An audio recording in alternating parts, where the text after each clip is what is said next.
22 जनवरी को अयोध्या में भव्य प्राण प्रतिष्ठा का आयोजन होना है। ऐसे में तमाम तैयारियां भी चल रही हैं, तमाम निमंत्रण भी भेजे जा रहे हैं। मेरे साथ विधायक पल्लवी पटेल जी मौजूद हैं, उनसे बात करें। मैं प्राण प्रतिष्ठा का भव्य आयोजन होने जा रहा है। प्रधानमंत्री उसमें शामिल होने थे, लेकिन जो विरोध है वो भी दिखाई दिया है। क्या कहेंगे? देखिए, यही तो ब्राह्मणवाद है और यही मनुवाद है जिसका पीढ़ीगत हम विरोध करते आ रहे हैं। इस देश में नरेंद्र मोदी जी को उनकी जाति के आधार पर ही तो मनुवादियों ने रोक लगा दी, तिरस्कृत किया है। तो इसी तिरस्कार से हम आहत हैं। और मैं तो ये कहना चाहूँगी, जो ये नरेंद्र मोदी जी को तिरस्कृत किया गया उनकी जाति के आधार पर, तो भारतीय जनता पार्टी में जितने भी दलित और पिछड़े नेता हैं, उनके लिए ये जीता जागता उदाहरण है कि वो ये समझ लें कि भारतीय जनता पार्टी में उनके लिए कोई स्थान है नहीं।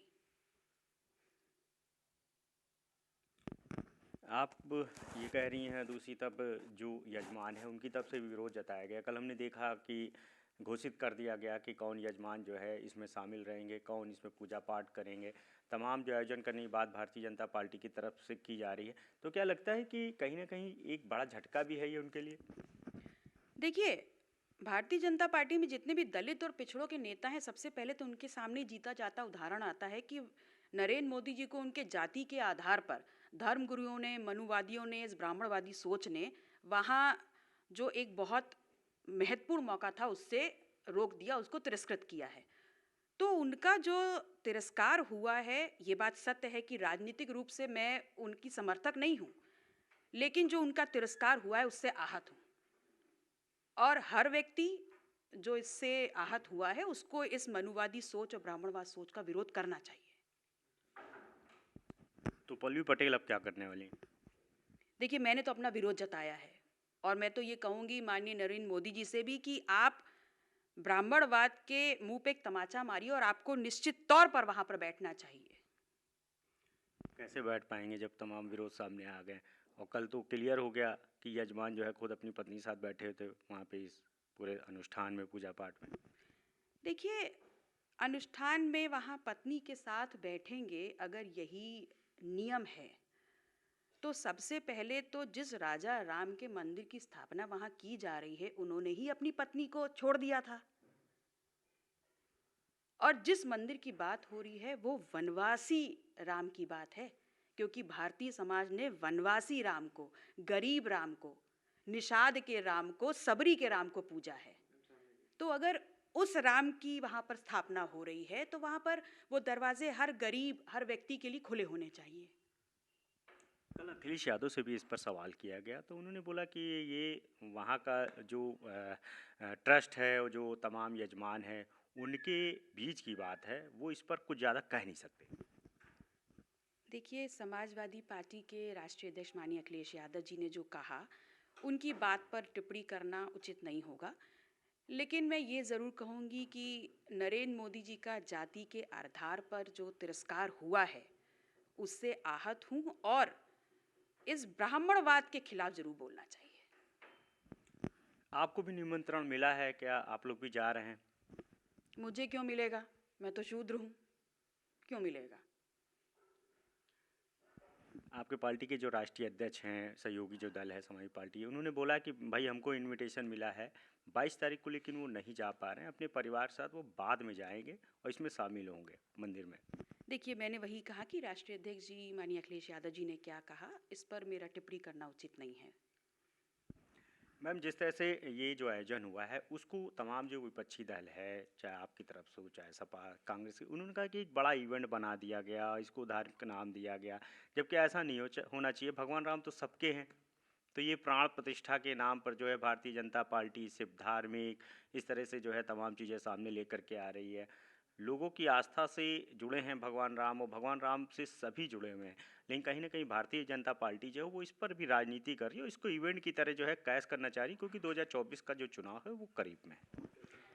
देखिए, मैंने वही कहा कि जो भारतीय समाज है, उसने जिस राम को पूजा, वो वनवासी राम हैं, वो गरीबों के राम हैं, वो निषाद के राम हैं, वो राम हैं जिन्होंने अपनी पत्नी के संग एक लंबी यात्रा जो है वनवास में काटी है, कंदमूल खा के काटी है। वो सबरी के राम हैं। तो उनको जो सम्मान मिला, उनकी जो पूजा करते हैं, वो इस देश का हर गरीब व्यक्ति करता है। तो अगर उस राम का मंदिर है, तो उसके कपाट सबके लिए खुले होने चाहिए। तो वो कौन लोग हैं जो ठेकेदार बने बैठे हैं वहाँ पर और ये निर्णय ले रहे हैं कि कौन आएगा, कौन नहीं आएगा? तो ये उस राम का मंदिर नहीं है। ये भारतीय जनता पार्टी के राम का मंदिर है।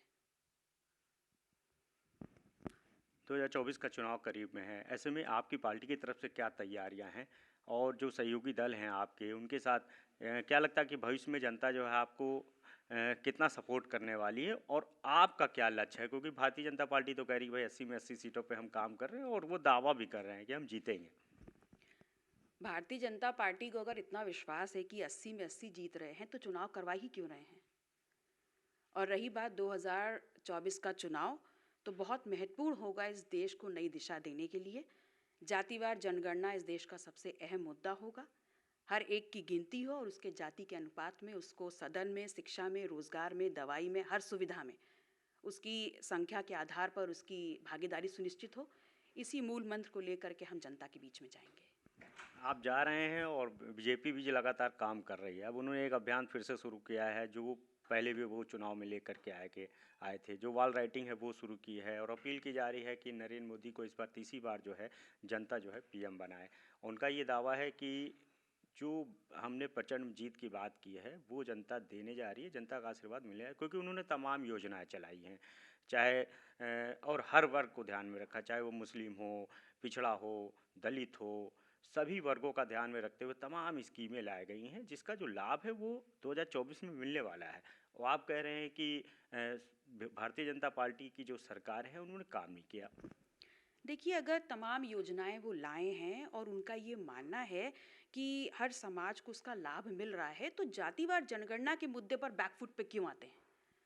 जातिवार जनगणना करा दीजिए और हर एक की संख्या सामने आने दीजिए। जिसकी जितनी संख्या है उसकी उतनी भागीदारी सुनिश्चित कर दीजिए। ये उनकी लागू की हुई स्कीमों को और बेहतर तरीके से ज़मीन पर उतारने का ही तो काम करेगी। तो जातिवार जनगणना के मुद्दे पर भारतीय जनता पार्टी पूरे देश में बैकफुट पे क्यों आती है?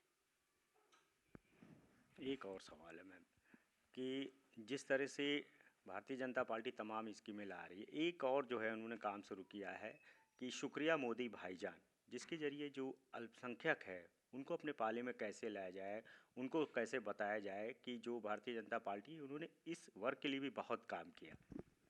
तमाम योजनाओं के साथ साथ आपने एक नई योजना मुझे गिना दी और भारतीय जनता पार्टी का मूल मंत्र सिर्फ इतना है कि नाक सीधी ना पकड़ के घुमा के पकड़ो। किसी भी वर्ग के लिए कोई काम नहीं हुआ है, सिर्फ कोरी बातें हैं और जिसका निर्णय जनता 2024 में देगी। आपने अभी बोला कि यजमान जो है उन वो सामने आएगा, ऐसे में कहीं ना कहीं जो है ये अपमान वाली बात है कि मोदी जी को हटाया गया। इससे पहले भी आप लोग की तरफ से, वो जो आपके सहयोगी दल हैं उनकी तरफ से एक बात हमेशा उठाई गई कि भाई प्राण प्रतिष्ठा का कार्यक्रम होने जा रहा है, भगवान राम के नाम पे जो है भारतीय जनता पार्टी जो है राजनीति कर रही है, उनको नहीं करना चाहिए। और आधा अधूरा जो मंदिर का निर्माण है उसके बीच जो है ये भव्य आयोजन जो है करने जा रही थी भारतीय जनता पार्टी। तो अब जब मोदी के खिलाफ इस तरह से यजमान सामने आए हैं तो फिर नाराज़गी क्यों? देखिए, भगवान राम में आस्था किसकी नहीं है? हम तो कह ही रहे हैं, इस भारतीय समाज ने राम को पूजा है, वनवासी राम को माना है, उसमें आस्था है। लेकिन जिस प्रकार से यहाँ पर भारतीय जनता पार्टी के लोग ठेकेदार बन करके ये निर्णय ले रहे हैं कि कौन होगा कौन नहीं होगा, इस पे नाराजगी है। कौन प्रांत प्रतिष्ठा में बैठेगा, कौन यजमान होगा, इस पे नाराजगी है।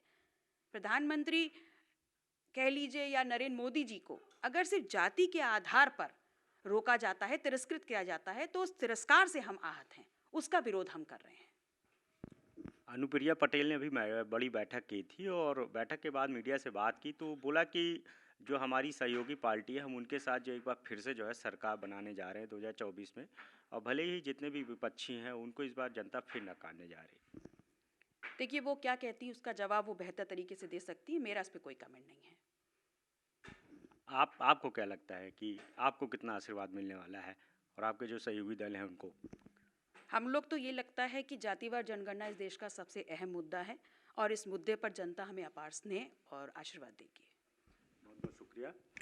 तो बिल्कुल पल्लवी पटेल हैं जिन्होंने अपनी बात जो है रखी, लेकिन कहीं ना कहीं वो आहत हैं कि मोदी को जो है जिस तरह से पहले जो है प्राण प्रतिष्ठा में शामिल होना था, और लेकिन यजमानों की तरफ से विरोध किया गया और अब जो नए जो कार्यक्रम है उनका ऐलान कर दिया गया है। तो ऐसे में कहीं ना कहीं जो है अब इस वर्ष से जुड़े लोगों को सोचने की आवश्यकता है।